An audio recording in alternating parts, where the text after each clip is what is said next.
So we're using the original JB Weld on these bearings, and basically what you want to do is you want to put a very thin coat around the outside of this bearing, just enough to get it to stick inside the housing.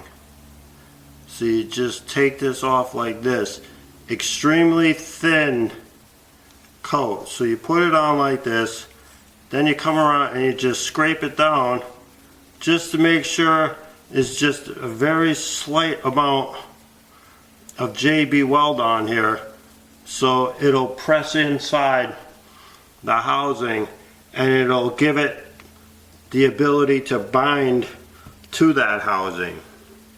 Stick it in here like this,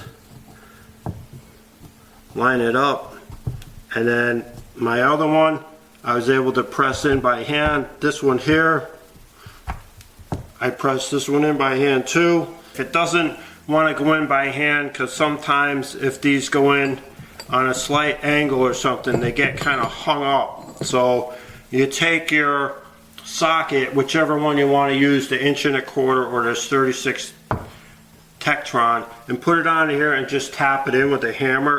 Once you get it in there, you want to make sure you wipe off this excessive JB Weld around the edges here. Let it set up overnight, put it back together. So anyway, here's the spindle. So on this side where we epoxy the thing, you want to stick your finger in here and you want to push that inner sleeve over.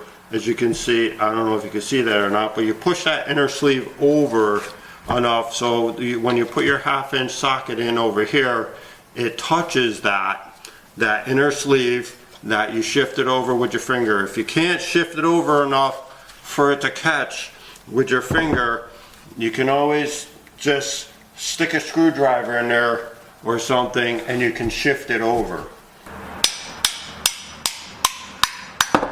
And there it is.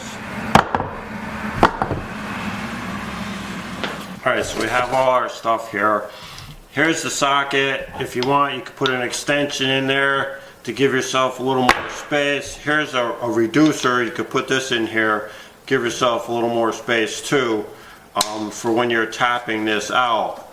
So basically you take it like this,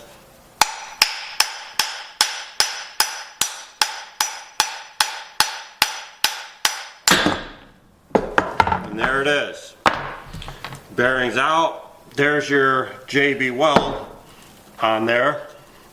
And you don't have to tap that very hard. Those are just gentle taps that I was using just to ease it out. You want to be hammering the snot out of it. You just want to tap it, and that loosens up the JB Weld. I mean, obviously this stuff really works well. And then it pops the bearing out. So now once that's out, and you got this here, now you're ready to put in your new bearings.